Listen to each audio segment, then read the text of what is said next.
India's most haunted Mehandipur Balaji temple. Mehandipur Balaji Rajasthan में बना एक पावन मंदिर है जो पूरे इंडिया में फेमस है भूत भगाने के लिए। इस मंदिर में हनुमान जी की पूजा की जाती है और ऐसा कहा जाता है कि कोई भी इंसान किसी इविल स्पिरिट या भूत पिशाच से पोजेस हो जाए तो उसे ठीक होने के लिए मेहंदीपुर बालाजी मंदिर ले जाना चाहिए। मगर तब क्या होगा जब बालाजी के आसपास भटक रही आत्मा ही किसी इंसान को अपना शिकार बना ले।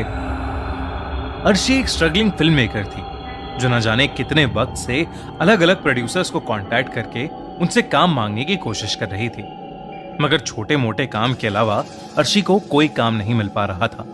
तभी उसके एक दोस्त ने उसे बताया कि एक प्रोड्यूसर को अर्शी का काम बहुत अच्छा लगा है और वो एक बहुत बड़ा प्रोजेक्ट अर्शी से कराना चाहता है। ये सुनकर अर्शी की आंखें खिल उठी। उसे लग रहा था कि शायद वो जो ब्रेक इतनी बुरी तरह से ढूंढ रही थी वो अब उसे मिल जाएगा। वो अगले ही दिन उस प्रोड्यूसर से मिलने चली गई। उस प्रोड्यूसर ने बिना कुछ ज्यादा देखे और पूछे अर्शी को वो प्रोजेक्ट दे दिया। अर्शी बहुत खुश हुई थी क्योंकि उसे उस काम के अच्छे खासे पैसे भी मिल रहे थे। उस प्रोड्यूसर ने अर्शी को बताया कि उसे मेहंदीपुर बालाजी जाकर एक रियल डॉक्यूमेंट्री शूट करनी होगी। इस काम के लिए उस प्रोड्यूसर ने अर्शी को 10 दिन का टाइम दिया और उसके साथ 5 लोगों की टीम भी दी। उस प्रोड्यूसर ने अर्शी को एक राजन नाम के आदमी का नंबर भी दिया और कहा कि राजन वहां का लोकल मैनेजर रहेगा। अगले ही दिन अर्शी अपनी टीम और राजन के साथ मेहंदीपुर बालाजी मंदिर के लिए निकल गए। भारत मुझे लगता है कि इकलौता देश होगा जिसमें हर एक मंदिर के अपने रहस्य और अजूबे हैं। मेहंदीपुर बालाजी हो या अयोध्या का राम मंदिर।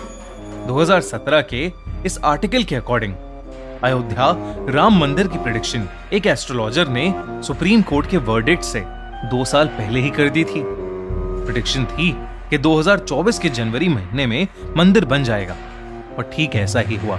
इसके बाद मुझे भी क्यूरियोसिटी हुई कि मैं अपने बारे में कुछ जानूं, तो मैंने एक दिन ऐसे ही एक ऐप एस्ट्रोटॉक डाउनलोड कर लिया और फिर एक बहुत ही माइंड ब्लोइंग चीज हुई। वहां मैं एक एस्ट्रोलॉजर पल्लवी जी से बात कर रहा था। इससे पहले कि मैं कुछ पूछता उन्होंने तुरंत ही मेरा डेट ऑफ बर्थ और टाइम पूछा। उसके बाद उन्होंने तुरंत बता दिया कि मैं वीडियो प्रोडक्शन और फिल्म्स रिलेटेड फील्ड में काम करता हूं। उन्होंने मेरी लाइफ के बारे में ऐसी ऐसी चीज बताई जो शायद सिर्फ मुझे मालूम थी। सच कहूं तो मैं हैरान रह गया था क्योंकि मैंने ना तो अपना नाम, ना नंबर और ना ही कोई पिक्चर शेयर की थी। फिर क्या, मैंने उनसे सब कुछ पूछ लिया 2024 के बारे में कि ये साल कैसा जाने वाला है, मेरा करियर, मेरे फाइनेंसेस, मेरे पेरेंट्स की हेल्थ के बारे में सब कुछ। एक्चुअली हम लोग अक्सर अपनी लाइफ में डाउट्स और इश्यूज से घिरे रहते हैं। रिलेशनशिप में कब आएंगे, उसका लॉन्ग टर्म स्कोप क्या है, करियर में कब सेटल होंगे, जॉब कब लगेगी, शादी किसके साथ होगी। अगर आप भी इन सभी सवालों के जवाब में फंसे हो तो एक काम करता हूँ, मैं एस्ट्रोटॉक ऐप का डाउनलोड लिंक डिस्क्रिप्शन और पिन कमेंट में डाल देता हूँ, वहां से डाउनलोड कर लेना। पहली चैट भी फ्री मिल जाएगी इस लिंक से। अब कहानी आगे कंटिन्यू करते हैं। अर्शी मेहंदीपुर बालाजी मंदिर पहुंच गई थी, लेकिन मंदिर पहुंचते ही अर्शी को एक अलग ही सेंसेशन फील होने लगी। वो एक्साइटेड तो थी मगर उसके साथ साथ उसे एक अजीब सी बेचैनी फील हो रही थी। अर्शी और उसकी टीम शूट शुरू करने से पहले मंदिर को अच्छे से देखना चाहते थे। जब अर्शी मंदिर एक्सप्लोर कर रही थी तो अर्शी ने वहां ढेर सारी डिस्टर्बिंग चीजें देखी। आंगन में कुछ औरतें बैठकर अजीब सी हरकतें कर रही थीं। कोई औरत चिल्ला रही थी, कोई पागलों की तरह बस हंसे जा रही थी। उन्हीं में से एक औरत ने अर्शी की तरफ देखा और वो अचानक ही हंसते हंसते रुक गई और फूट फूट कर रोने लगी।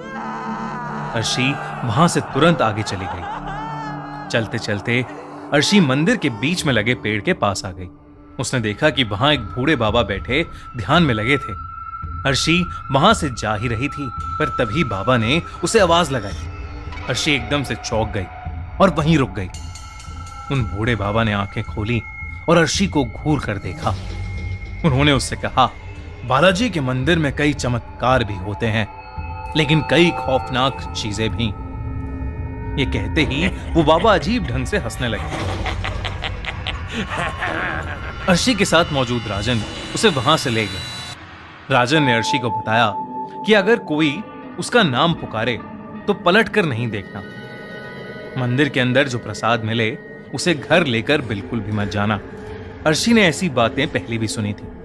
उसकी माँ उसे बताया करती थी कि बालाजी मंदिर में भगवान की बहुत ही ताकतवर शक्ति है जो लोगों को शैतानी काली शक्तियों से बचाती है। लेकिन अगर किसी इंसान ने बालाजी मंदिर के नियम तोड़े तो वो काली शक्तियां उस इंसान को हमेशा हमेशा के लिए जकड़ लेती हैं। इसके बाद अर्शी मंदिर में दर्शन करने गई और पंडित जी ने उसे प्रसाद भी दिया। उसने प्रसाद तुरंत वहीं खा लिया और फिर मंदिर से बाहर आने लगी। उसके आसपास भीड़ थोड़ी ज्यादा थी, इसलिए पूरा ध्यान मंदिर से निकलने पर था जब अचानक अर्शी को किसी ने पीछे से पुकारा। राजन की बताई बात अर्शी के दिमाग से निकल गई और उसने पलटकर पीछे देख लिया। वहां कोई भी नहीं था। अर्शी मंदिर से बाहर तो आ गई थी, मगर अब उसका माथा बहुत तेज दर्द से फटने लगा था। तभी अचानक उसका फोन बजा और वो एकदम से हड़बड़ा गई। अर्शी का फोन उसके हाथ से छूटकर नीचे गिर गया और टूट गया। वो अपने फोन के टुकड़े उठा ही रही थी कि तभी उसकी टीम का एक मेंबर आया और उसे बुलाकर अपने साथ ले गया। मंदिर से वापस आते ही अर्शी की तबीयत बिगड़ती जा रही थी। अर्शी का मन बहुत भारी होता जा रहा था। उसे ऐसा लग रहा था कि जैसे उसे ठीक से सांस नहीं आ रही हो, और इसलिए अपने होटल पहुंचते ही अर्शी रूम में जाकर दवाई लेकर सीधा सो गई। सोते सोते अचानक ही अर्शी को एक सपना आया जिसमें एक काला साया अर्शी का गला दबा रहा था। अर्शी को ऐसा लगने लगा जैसे उसका दम घुट रहा हो।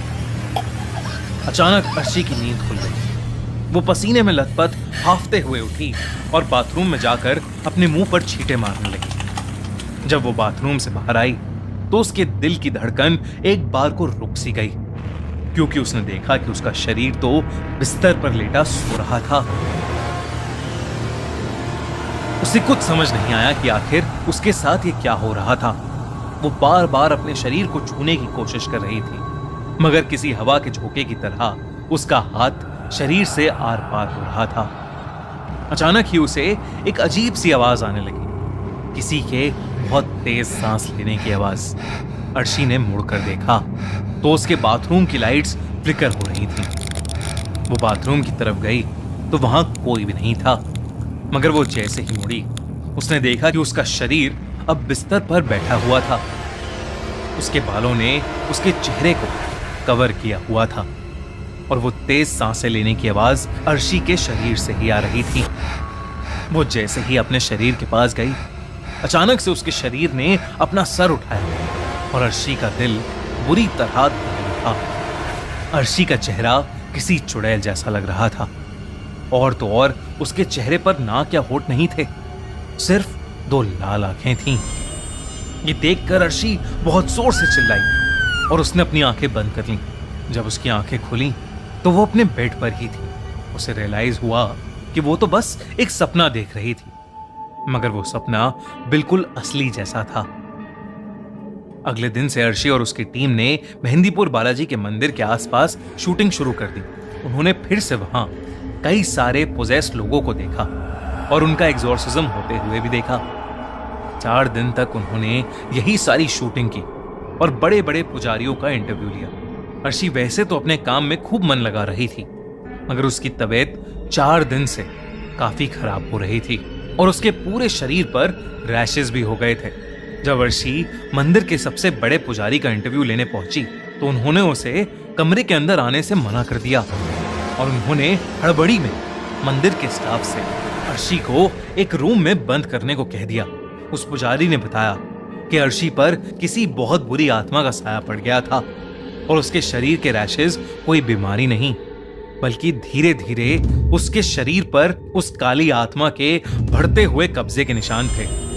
अचानक ही कमरे में अकेली बंद अर्शी को दौरे पड़ने लगे।